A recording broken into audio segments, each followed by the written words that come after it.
കൊല്ലത്ത് യാത്രക്കിടെ KSRTC bus യാത്രക്കാരന് ദേഹാസ്വാസ്ഥ്യമുണ്ടായി. തൊട്ടു പിന്നാലെ യാത്രക്കാരുമായി ബസ് പാരിപ്പള്ളി മെഡിക്കൽ കോളേജിലേക്ക് പാഞ്ഞെത്തി. തിരുവനന്തപുരത്ത് നിന്ന് കൊല്ലത്തേക്കുള്ള യാത്രാമധ്യയാണ് യാത്രക്കാരന് ദേഹാസ്വാസ്ഥ്യമുണ്ടായത്. ദിലീപ് ദേവസ്യ നമുക്കൊപ്പം. ദിലീപ് ദേവസ്യ, KSRTC ജീവനക്കാരുടെ സമയോചിതമായ ഇടപെടൽ ആ ആളെ രക്ഷിക്കാൻ സഹായിച്ചോ? എന്താണ് അദ്ദേഹത്തിന്റെ അവസ്ഥ ഇപ്പോൾ?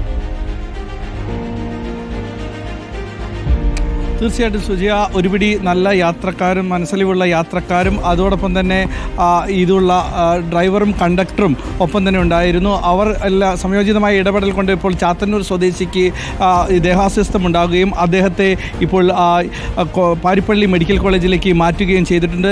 അസുഖം ഭേദപ്പെട്ട് വരുന്നു എന്നാണ് പറഞ്ഞത്. അദ്ദേഹം ചാത്തന്നൂർ ഭാഗത്തേക്കുള്ള ടിക്കറ്റ് ആയിരുന്നു എടുത്തത്. തിരുവനന്തപുരത്ത് നിന്ന് യാത്രാമധ്യേ പാരിപ്പള്ളിയിൽ എത്തിയപ്പോൾ അദ്ദേഹത്തിന് ദേഹാസ്വസ്ഥം ഉണ്ടാകുകയും തുടർന്ന് തൊട്ടടുത്തിരുന്ന യാത്രക്കാരനോട് പറയുകയുമായിരുന്നു ചെയ്തത്. തനിക്ക് ബുദ്ധിമുട്ടുണ്ടാകുന്നു, കുഴഞ്ഞു വീഴാൻ അപ്പോഴേക്കും തൊട്ടടുത്തുള്ള യാത്രക്കാരൻ കണ്ടക്ടറോട് പറഞ്ഞു. കണ്ടക്ടറിൻ്റെ പേര് കൃഷ്ണകുമാർ എന്നാണ്. അദ്ദേഹം ഉടൻ തന്നെ ഇക്കാര്യം റെജിൻ എന്ന പേരുള്ള ഡ്രൈവർ അടുത്ത് പറയും. ഇവർ ഒന്നും നോക്കാതെ ബസ് അമിത വേഗത്തിൽ തന്നെ ഈ പാരിപ്പള്ളി മെഡിക്കൽ കോളേജിലേക്ക് എത്തുകയും ചെയ്തു. തുടർന്ന് ഇദ്ദേഹത്തെ ഇവിടെ ഡോക്ടറെ കാണിക്കുന്നത് വരെ നമ്മൾ അവിടെ നിൽക്കുമ്പോൾ കണ്ട കാഴ്ച, സ്ട്രെക്ചർ എടുക്കാനടക്കം കണ്ടക്ടറും ഡ്രൈവറും ഇറങ്ങി ഓടുന്നു, സ്ട്രെക്ചർ എടുത്തു കൊണ്ടുവരുന്നു.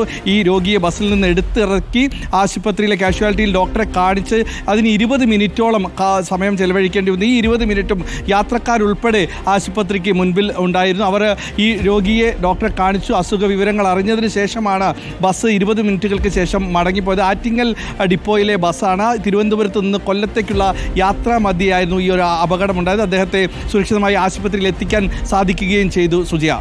ഓക്കെ ദിലീപ്, നന്മയുള്ള കാഴ്ചകൾ, നന്മയുള്ള മനുഷ്യർ നമ്മുടെ ചുറ്റുവട്ടത്തുണ്ട് എന്ന് ചൂണ്ടിക്കാട്ടുന്ന ഒരു ദൃശ്യം കൂടി. ആ ഡ്രൈവറെ നമുക്ക് ദൃശ്യങ്ങളിൽ കാണാം. ഡ്രൈവറും കണ്ടക്ടറും ഒപ്പം ആ ബസ്സിലുണ്ടായിരുന്ന യാത്രക്കാരും തിരക്കിട്ടൊക്കെ യാത്ര ചെയ്യുന്ന ആളുകളായിരിക്കാം. പക്ഷേ ഒരാളുടെ ജീവനേക്കാൾ വലുതല്ല നമ്മുടെ ഏത് തിരക്കും എന്ന് ആ KSRTC ബസ്സിലെ ജീവനക്കാരും ഒപ്പം യാത്രക്കാരും തീരുമാനിച്ചപ്പോൾ ദേഹാസ്വാസ്ഥ്യമുണ്ടായ ആ മനുഷ്യന് കൃത്യമായ സമയത്ത് ചികിത്സ ഉറപ്പാക്കാൻ കഴിഞ്ഞു. ഇങ്ങനെയുള്ള സഹജീവി സ്നേഹത്തിന്റെ നല്ല കാഴ്ചകൾ കൂടുതലായി നമ്മുടെ മുന്നിലേക്ക് വരട്ടെ എന്ന് നമുക്ക് ആത്മാർത്ഥമായി ആഗ്രഹിക്കാം.